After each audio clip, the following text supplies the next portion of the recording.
గౌరవనీయ మీడియా మిత్రులకు మరియు నా ఆర్యవైశ్య సోదరి సోదరులందరికీ నమస్కారాలు. అయితే మనందరికీ తెలిసిన విషయమే, మన నిజామాబాద్ పట్టణ ఆర్యవైశ్య సంఘంలో ఇప్పుడు ఎలక్షన్లు జరుగుతున్నాయి. 6/7/2025 నాడు ఈ ఎలక్షన్లు ఉన్నాయి. దాంట్లో భాగంగా మేము ఈరోజు ఇక్కడకు రావడం జరిగింది. అయితే మన ఆర్యవైశ్య పట్టణ సంఘానికి ఒక ఘనమైన చరిత్ర ఉంది. అయితే ఆర్యవైశ్య కుటుంబాల అభివృద్ధి లక్ష్యంగా సేవ పరమావధిగా నిర్ణయం తీసుకొని మా ప్యానెల్ మరియు మా పట్టణ సంఘ ఎలక్షన్స్కు పోటీ చేయడానికి మేము ముందుకు వచ్చినామన్నా. అయితే మా ప్యానెల్ సంఘ బాధ్యతలు స్వీకరిస్తే మేము ప్రధానంగా పెట్టుకున్న లక్ష్యాలు, ఒకటి, మా పేద వైశ్యులకు 10 లక్షల ప్రమాద బీమా అర్హులైన అందరికీ ఇస్తామన్నా. మరియు మా దగ్గర నెలకు ఒక 500 రూపాయలు పేద వైశ్యులకు ఇస్తున్నారు.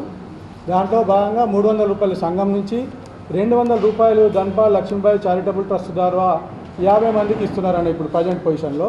అయితే ఇప్పుడు మేము వచ్చిన తర్వాత మిగతా పేద వైశ్య కుటుంబాలకు ఇది అందరికీ వర్తించేలా కృషి చేస్తాము.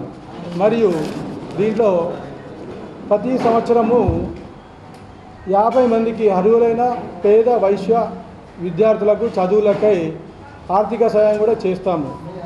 మళ్ళీ గల్లీ సంఘాలతో మాట్లాడి వాళ్ళకు అవసరమైన కార్యక్రమాలను తయారు చేసి వాళ్ళకు అవసరమైన సేవలు కూడా చేస్తామని మీతో విన్నవిస్తున్నాము. అయితే మీకు అందరికీ తెలిసిన విషయమే, మా వైశ్యులలో కూడా పేదవాళ్ళు ఉంటారు. వాళ్ళకు కూడా ఒకవేళ 100 గజాల జాగా ఉంటే దాంట్లో భాగంగా వాళ్ళకు కూడా అర్హులైన వారందరికీ ఆర్థిక 5 లక్షల వరకు ఏదైతే గవర్నమెంట్ ద్వారా స్కీమ్ ఉందో దాన్ని అర్హులైన వారికి ఇప్పిస్తానని నేను అయితే ఇవన్నీ లక్ష్యాలు పెట్టుకొని మేము ముందుకు వస్తున్నాము. అయితే నేను మీకు తెలిసిన విషయమే, ధన్పాల్ అంటే నిజామాబాద్ జిల్లాలో తెలియని వాళ్ళు ఎవరు లేరు. నేను సేవకు మారు పేరుగా ఇచ్చిన మాటకు నిలబడి కట్టుబడి ఉండే ఫ్యామిలీ చరిత్ర కలిగిన ఫ్యామిలీ నుంచి వచ్చినాను. అయితే ఇప్పటి వరకు నేను నిజామాబాద్ పట్టణ సంఘం అనుబంధ సంస్థ అయిన నూతన వైశ్య పాఠశాల అధ్యక్షుడిగా 2 సంవత్సరాలు చేశాను. మరియు కన్యకా పరమేశ్వరి దేవస్థానానికి కూడా సేవ చేశాను. మరియు ఇప్పుడు రోటరీ క్లబ్ ఆఫ్ నిజామాబాద్ 25 సంవత్సరాల నుంచి సేవ చేస్తూనే ఉన్నాను. అయితే 100 సంవత్సరాల ఘన చరిత్ర కలిగిన గోశాల కమిటీ నిజామాబాద్లో ఉంది. దాంట్లో నేను ప్రస్తుతము ట్రెజరర్గా పనిచేస్తున్నాను. ఎక్కడ కూడా నేను నయా రూపాయి కరప్షన్ లేకుండా ఈ పని చేస్తూ వస్తున్నా, సేవ చేయడం జరుగుతుంది. అయితే నా ఆర్యవైశ్య కుటుంబాలకు నేను ఒకటే విన్నవించుకుంటున్నాను, మేము సేవ చేయడానికే వస్తున్నాము. మరియు మా పట్టణ సంఘంలో ఇప్పుడైతే ఎలక్షన్ ఏవైతే జరుగుతున్నాయో దాంట్లో భాగంగా నాకు అధ్యక్ష పదవి మరియు మా కార్యవర్గ సభ్యులకు అందరికీ మెంబర్గా అత్యధిక మెజారిటీతో గెలిపించాలని మీ అందరికీ పేరు పేరున కోరుకుంటున్నాను. అయితే ఈ 2 రోజుల కింద మా ప్రత్యర్థి ఇక్కడ ప్రెస్ మీట్ పెట్టాడు. అయితే దాంట్లో ఒక ఏంటంటే ఆయన ఓడిపోతున్నా అన్న భయమో మరి నాకు అర్థం కాలే, నోటికి వచ్చినట్టు మాట్లాడుతూ మా ఆర్యవైశ్య సమాజాన్ని అపహాస్యం చేసింది. అయితే గెలిస్తే ఆర్యవైశ్య సమాజానికి ఏం చేస్తాడో ఆయనకు క్లారిటీగా లేదు. నేను మరీ ఏమంటున్నానంటే ఎన్నికలకు రాజకీయము రంగు పూస్తున్నాడు, ఏదో పూసుకుంటా. దీన్ని మేము రాజకీయ రంగును పూయడము మేము తీవ్రంగా ఖండిస్తున్నాము. ఆయన ఏమంటాడంటే రాజకీయ నాయకులు ఎలక్షన్లోకి ఎందుకు వస్తున్నారు, వారికి ఎందుకు గులగుల, మరియు వారికి ఫ్యూచర్ ఉండదు అంటున్నాడు. ఏమంటున్నాడు మరి, ఫ్యూచర్ అంటే ఏందో మరి నాకు కూడా అర్థం కాలేదు. అయితే ప్రసంగం చేస్తుంటే ఆయనకు ఓటమి భయం విపరీతంగా పెరిగిపోయినట్టు అని అనిపిస్తున్నది. అయితే ఇష్టం వచ్చినట్టు నోటికి వచ్చినట్టు మతి తప్పి గతి తప్పి మాట్లాడుతున్నాడని నాకైతే అనిపిస్తున్నది. అయితే దీని విషయంలో పురుషోత్తం గారికి ఒకటే సూటిగా ప్రశ్నిస్తున్నా, రాష్ట్ర వ్యాప్తంగా మన వైశ్య కమ్యూనిటీ రాజకీయాల్లో ఉన్నది ఇద్దరు డైనమిక్ లీడర్స్. ఒకరు ధన్పాల్ సూర్యనారాయణ గుప్తా గారు, ఇంకొకరు మన బిగాల గణేష్ గుప్తా గారు. మరి వీరిలో ఎవరిని ఉద్దేశించి మాట్లాడడం నాకైతే అర్థం కాలేదు. ఎందుకంటే గులగుల దురద ఇది రాజకీయం అంటే మరి ఎవరినని అన్నాడో మరి నాకు అర్థం కాలేదు. దానికి కూడా ఆయన స్పష్టం చేయాలి. అయితే ఆర్యవైశ్య సమాజము ఇప్పుడిప్పుడే రాజకీయాలలో పైకి వస్తున్నది. అయితే అది ఓర్వలేక మరి ఆర్యవైశ్య సమాజాన్నే కించపరుస్తున్నాడు. అది మరి ఎంతవరకు కరెక్టో మరి మన సంఘ సభ్యులు ఆలోచించాలని నేను మరియు దీన్ని ఖండిస్తున్నాను. మీరు తక్షణమే ఈ మాటలు వెనక్కి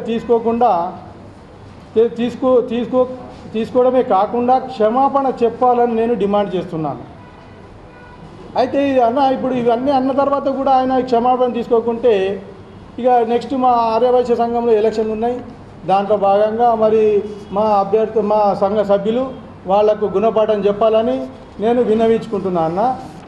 అయితే ఇప్పుడు 2 సంవత్సరాల కింద ఆర్యవైశ్య మహాసభానికి ఆయన మెంబర్గా అధ్యక్షుడిగా పనిచేసిండు. అయితే ఆ టైంలో ₹1 కోటి విద్యానిధి చేస్తా అన్నాడు. మరి ఇప్పటిదాకా కోటి రూపాయలు అయిందో లేదో ఇప్పటికైతే మాకు తెలిసిన కాడికి ₹1 కాలేదు. మళ్ళీ ఇప్పుడు పట్టణ సంఘంలో రివర్స్ అంటే జిల్లా అధ్యక్షుడు చేసినాడు, మళ్ళీ పట్టణ అధ్యక్షుడు చేస్తా అంటున్నాడు. మరి దాంట్లో ₹2 కోట్ల నిధిని జమ చేస్తాడట. ఏం నిధి అయినా వాసవి అభయ నిధి చేస్తాడట. మరి అది కూడా మరి ఎట్లా చేస్తాడో ఏం కథనో మరి మన సభ్యులకందరికీ వివరాలు ఇస్తే మంచిగా ఉంటుంది. కావున దయచేసి మిత్రులారా, సంఘ సభ్యులారా ఆలోచించండి. ఎందుకంటే వైశ్య సమాజానికి రాజకీయ రంగు పూయడము ఎంతవరకు కరెక్టో మరి రాజకీయంగా మనం సంఘ సభ్యులు ఎదగకుండా చూడాలని చూస్తున్న ఈ మనిషికి మీరు అవసరమైన కఠినమైన నిర్ణయం తీసుకొని వాళ్ళకి వాళ్ళకి బుద్ధి చెప్పాలని చెప్పి నేను మనస్ఫూర్తిగా ఈ మీడియా ముందు నేను వచ్చి చెప్తున్నా. కావున దయచేసి సంఘ సభ్యులారా ఆలోచించి మన ఓటు వేసి మాకు మా గౌరవనీయులైన సభ్యులకు అందరికీ అత్యధిక మెజార్టీతో గెలిపించాలని మీతో విన్నవించుకుంటున్నాను. జై వాసవి, జై జై వాసవి. ధన్పాల్ జగదీశ్వర్ గుప్తా గారు, పాల్ది పెంటయ్య గుప్తా గారు మొత్తం ముందుండి కళ్యాణ మండపం కట్టించారు. కానీ ఆయన సొంత కట్టించింది కాదు, ఓన్లీ జాగా ఇచ్చాడు ఆయన. ఎందుకంటే 16 సంవత్సరాల తర్వాత ఎలక్షన్లు అయినాయి కాబట్టి ఎవరికి ఏం తెలియదు. ఇప్పుడు మేము కొత్తగా వచ్చిన తర్వాతనే ఇప్పుడు మీరు చూడండి, పోయిన సంవత్సరం ఈ సంవత్సరం తప్ప ఇంతకుముందు ఎప్పుడైనా కానీ ప్రెస్ మీట్ కానీ ఎక్కడైనా జరిగిందా? అన్ని ఎలక్షన్లు కాకుండా ఆగిపోయింది ఉన్నాయి కాబట్టి ఇప్పుడు 2 సంవత్సరాల తర్వాతనే ఇప్పుడు ఎలక్షన్లు అవుతున్నాయి కాబట్టి ఇవన్నీ కొద్దిగా ఇప్పుడు బయటకు వస్తున్నాయి అన్న.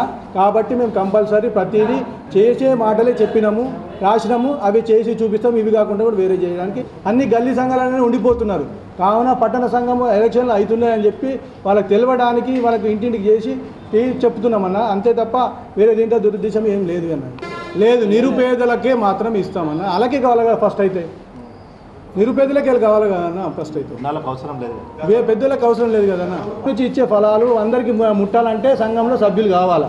సభ్యులు అయితేనే మేము ఇవ్వగలుగుతాం, వాళ్ళ గురించి తెలుసుకోగలుగుతాం. కాబట్టి అందరినీ ఇన్వాల్వ్ చేయడానికి, అందరినీ కలుపుకోవడానికి మేము ఈ ₹51 చేసినాము తప్ప ఇంకా వేరే విషయం లేదన్న. 34 చాలా అయిందన్న.